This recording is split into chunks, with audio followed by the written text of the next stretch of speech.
Hello and welcome to episode 10 of the TEENSTAKE podcast. I'm your host, Luke, and I just wanted to get a few things out of the way. For episode 10, we will not be doing a Q&A as I had mentioned 2 weeks ago, because the responses for the Q&A there were only like 2 questions, and I wasn't going to do a whole episode just based off 2 questions, but we'll save that Q&A for a later episode. And I want to experiment with the structure of these episodes. I want to make them more free flowing because I want to talk about many things that don't necessarily fit specifically into certain boxes, if that makes sense. As usual, all relevant links will be in the pinned comment. And today we shall be talking about failure. But before we begin, I wanted to mention a short video I worked on called What is Reality that will be posted on the TeenStake YouTube channel and the TeenStake Instagram account. And I will be very happy if you would watch it and let me know what you think. In the year 2023, there was an artist, and this artist had big dreams. They were picking up a pencil for the first time and they were excited. They picked up the pencil, they got sketchbooks and started drawing, started following YouTube tutorials and getting art book PDFs and following them daily. And after the first 5 days, this artist closed their sketchbooks and considered themselves a failure. They considered themselves a failure because they failed to achieve a dream that they didn't know they had to work for. This artist thought that when they pick up that sketchbook and that pencil for the first time, they will succeed. They will become world famous without any bad drawings, without anything negative coming out of their hand, out of their mind. There are these ideas and walls that they wanted to build. It was just not happening. This artist then came back to the sketchbook and continued working at it, expecting the same thing, an overnight success. And it didn't happen. Over and over again, this artist will go on and on and on and on. You'd finish a sketchbook, there's nothing good in it, and they'd pick it up again and do the same thing over and over until eventually they gave up and said it's a lost cause. Now, this artist left their art and their supplies for months on end. And after 4 to 6 months of not doing anything, they came back. But not only did they come back, but they came back with a fresh perspective, a different idea on how to approach art. And they decided consciously that art is improvement. You can't get to point B without being at point A. You cannot succeed without failing. And so they picked up their pencil and their sketchbook and they started again from ground zero, from nothing. They kept going on and on and on, and they finished a sketchbook. And they noticed something. While flipping through the sketchbook that they had just finished, they found that at least 50% of what they drew was not half bad, which meant to them that the failure that they experienced was necessary. And with this mindset of the failure being necessary in order to succeed in this thing, their art began to shift, their mindset began to shift. They didn't have high expectations. for this dream. They knew they wanted to create worlds, to create stories, to share their ideas with the world, but it was out of reach. But the only thing that they could do was just bring it closer and closer and closer. And I am that artist.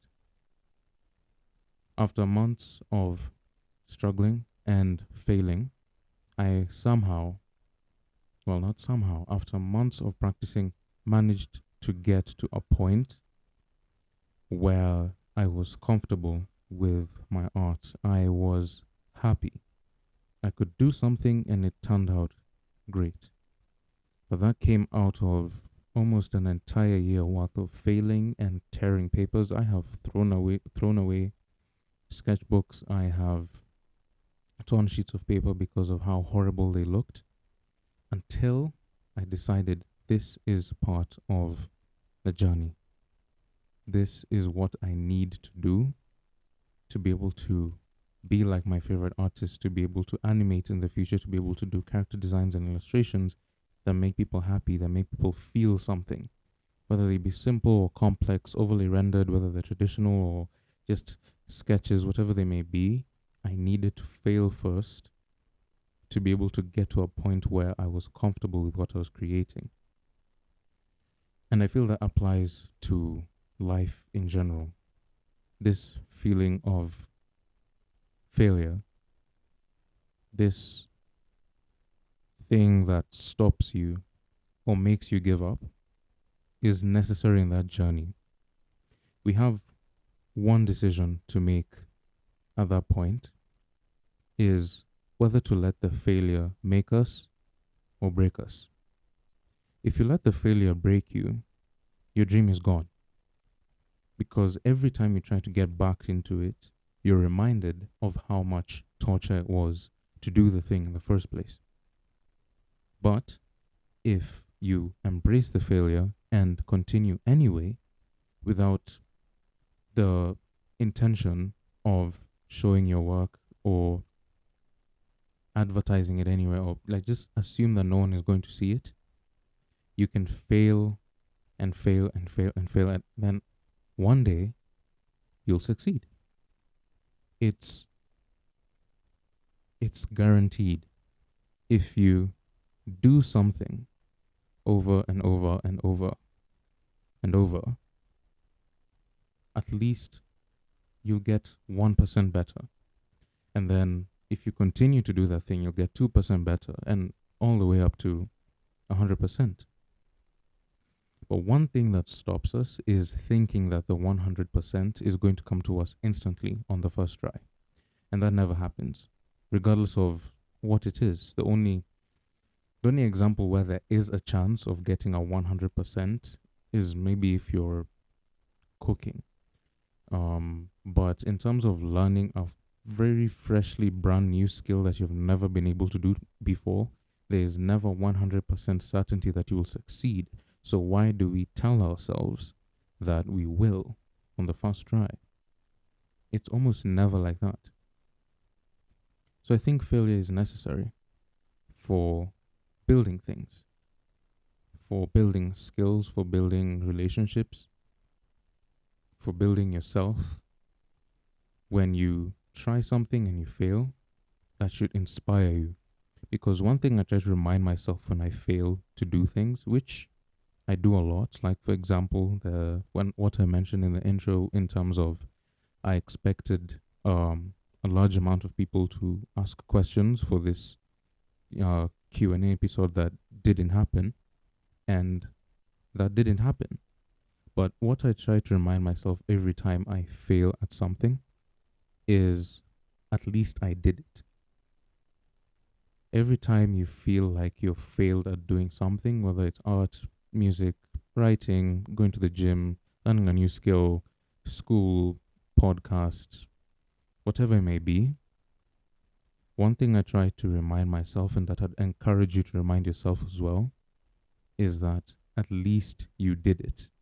It wasn't perfect, and it probably, you probably screwed up horribly, but at least you took the step to do it despite the almost 100% certainty of failing.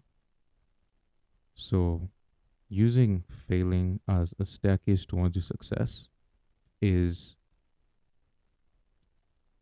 building yourself up to that success.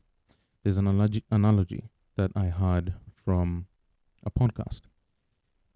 I'm paraphrasing, but if expecting to succeed 100% of the time when learning something new is like having a bridge or a chasm or a canyon, let's say a chasm or a canyon that you're trying to jump over in one leap, that's like 100% success on the first try kind of thing.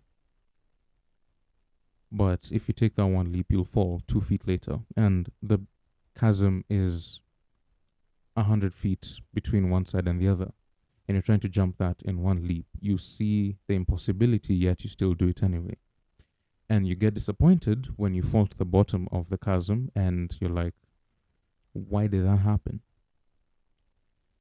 So failure in this case is every step you take and fail, but still keep going, is like laying a stone for that bridge.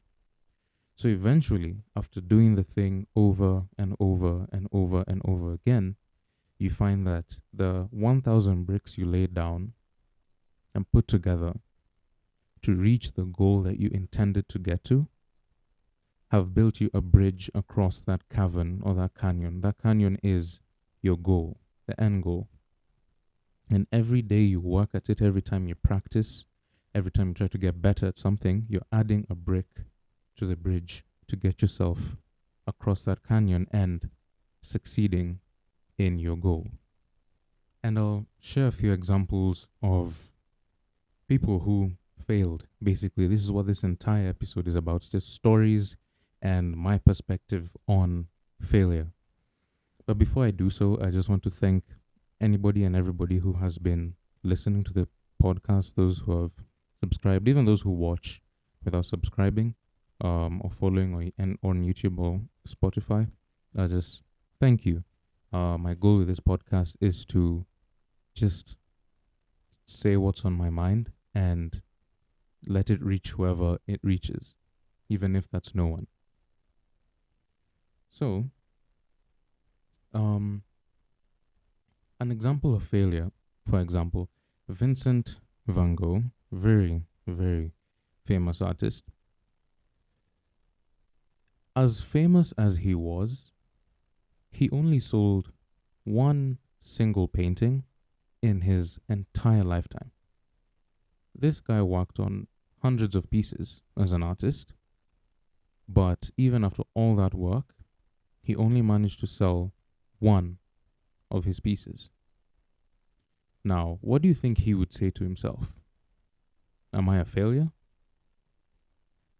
Well, now, years later, in the 21st century, we admire all his work that was worked hard on but never sold.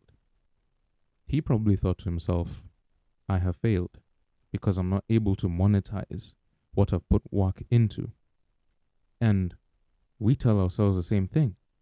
When you work on an art piece as an artist and you're on Instagram advertising that you can commission someone. I mean, people can commission you to do work for them, and you wait for months, you advertise, you pay Instagram to advertise for you, and nothing happens. You probably think to yourself, is my art really that good? If you advertise your music and you're trying to get someone to sign you, if you're a prolific musician, you have worked on mixing, you're working on an album and you want someone, a producer or someone to take you under their wing to do something with, you do that for months and it doesn't work. Are you a failure? The answer is no. You're not a failure. You've just failed. There's a difference. You've just failed, which means that you've just taken a step and it hasn't succeeded. So what you need to do is just take another one and another one and another one, and eventually you'll be able to succeed. An example, like for example, J.K. Rowling, the author of the Harry Potter series, when she wrote the books of all the Harry Potter books, late 90s coming into early 2000s, she was rejected by multiple publishing houses. What if she called herself a failure back then when the first publishing house rejected her proposals to do this book, the editors and everything? What if she called herself a failure then? Whether you like it or not, Harry Potter now, both the books and the movies and everything that branches out of those two, are some of the biggest franchises in history, both book wise and movie wise, up there with Lord of the Rings and Star Wars and Marvel and DC and all the others. So, what if she called herself a failure then? There would be no Harry Potter now. But she kept pushing until eventually the book was published and became a huge success. Every book, one after another. The movie adaptations are $1 billion industry, $1 billion franchise. So even in the midst of rejection, you should take that failure as a step upward until you get to the point. Your goal is, I have a book and I need to publish it. In the midst, there are failures. People don't want to publish your book. You're like, will people even read it? Then there's the anxiety of, okay, we've published a book. Are people going to enjoy it? Are people going to like it? And eventually, they do. And you succeed. I think it was the same. I'll give another example for myself in terms of failure, since I'm just sharing stories today. Um, for the longest time in my life, I have not been able to run. And I mean, like, actually running, like jogging and the such. But eventually, this year, I trained myself to learn how to run. I couldn't even run 200 meters without, feeling short of breath. And I kept pushing myself. I'd go to the gym. And at some point, I told myself, I cannot go to the gym unless I run there. It's roughly 2 point something kilometers, so it's not that far. But it was far for me at the time. So I'm going to push myself to run there and back. Because you just used to walk. Just used to walk and it's fine. So I'd push myself to run there. So started slowly. It would take a long time. I'd take breaks along the way. I'd be tired and I'd hate it. But after 3 weeks of pushing myself and, going to the gym, running and running back, and it's slow. Sometimes I take a rest and sometimes just give up and walk the rest of the way. But those steps of failure that I had, eventually, after a month of doing so, that's roughly, if you combine the days I was running, that's around 20 days worth of running that month. I combined that, my stamina just went up. And one morning I woke up 6 o'clock in the morning and I just decided to run. So I just jogged / ran. So I ran across the road, ran. And I left the house at 6 o'clock and I reached the gym at 6:12, which means I did 6 minutes, roughly 6 minutes per kilometer. And I was like, wow, I'm here, I've reached, and I did not take a break, I've ran. And I was proud of myself. So every time for those 20 days that I was running and failing was a step towards achieving the goal of being able to run, being able to push myself and have the stamina and speed to be able to cover those distances in the shortest amount of time possible. And to be able to keep that stamina in the things that I do, so I was getting less tired while doing things. Another example I think I'd give is a scientific example, like, for example, when Alexander Fleming was he's the one who um, discovered penicillin. Penicillin is one very vital component in creating any tablet based medicine that we use now. And for years, he battled with failed experiments. And after, I'm not sure exactly how many years, but after he did experiments and ran tests over and over and over and over, he created the most vital substance in modern day medicine. All the pills we take for headaches, all the things we take for cough syrups, all of them have found a branch or have rooted themselves in penicillin. What if, I'm going to keep asking these questions. What if Fleming decided to give up when the first three or four of his experiments failed to work? What if either we wouldn't have penicillin, or it would have been discovered much later and we'd be backwards in terms of understanding it? But because he decided to stick with it and eventually succeed, now it is a vital part of our medical industry. The same goes for Thomas Edison and the light bulb. Tried many different casings for the bulb. He tried types of voltages and just a lot of hard work for years until eventually he succeeded. And the light bulb now is something that almost every house on planet Earth has, whether in form of a direct bulb, whether in form of a ring light, whether it's the LED of course, the LED was discovered by someone else, but the LED in your phone or things like that just branch off from the concept of being able to use electricity to produce light. And I think, in regards to scientific endeavors specifically, I ask myself while thinking about this, because this is a free flowing episode, I'm just saying what's on my mind. Not even done any prior research for this. I ask myself, what if they decided they failed? What if they said I'm a failure in regards to so many things? An extreme example, God can't fail, but after Adam and Eve sinned in the Garden of Eden, what if God said, I failed?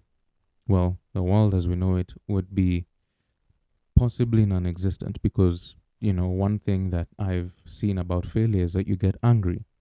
So, what if the flood came and it was just Adam and Eve?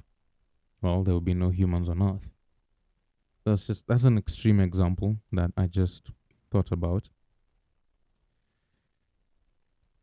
One thing that I think affects us psychologically, or one of the psychological effects of failure on us as human beings, I think, is our confidence levels drop. Because one thing that we tend to do automatically when something goes wrong is blame ourselves before trying to find a solution. So when something goes wrong, you tell yourself, I have failed and it's my fault, before saying, what can I do to fix what I have failed at? That is one thing that we tend to do so naturally, it is annoying, and you might catch yourself doing it and you're like, wait, I want you to think about times where you failed to do something and your first reaction to it was, I screwed that up, I'm a failure, instead of, let me try that again and see whether it'll succeed this time. Instead of trying to find a solution for the thing that we have failed at, we tend to blame ourselves over and over and over. And what that does is nothing. It does absolutely nothing except shatter your self-esteem and confidence. But what about dealing with this. One thing that we have naturally is a fear of failure. But how do you deal with that fear, and how do you deal with the failing itself? Because you can have fear of failure, then you do the thing, and then it fails, and you're like, you see, I was right, I failed. Um, the quote from Spider-Man, expect disappointment and you'll never be disappointed. I get that it works well as a movie quote, but I do not believe that it can help you in any way. Expect disappointment and you'll never be disappointed. I think for me, it's expect disappointment and you'll always be disappointed, because when you go into something expecting to fail, you won't give it your all. You'd only give it 20% of your effort. And what happens then is that the output, you put in 20% input, you're going to get 20% output. If you put in 50%, you might not get 50% output, but it'll be higher than 20%. You might be able to put 100% input and get 50% output, but at least it's better than getting 1%. So, in regards to the fear of failure, the best way to defeat that fear is just to do it. Whatever that thing is, do it repeatedly over and over and over. Because the way that chain works is that if you do something repeatedly, you're bound to succeed in doing it, regardless of what it is. If you learn how to, I'll use an example of cooking tea.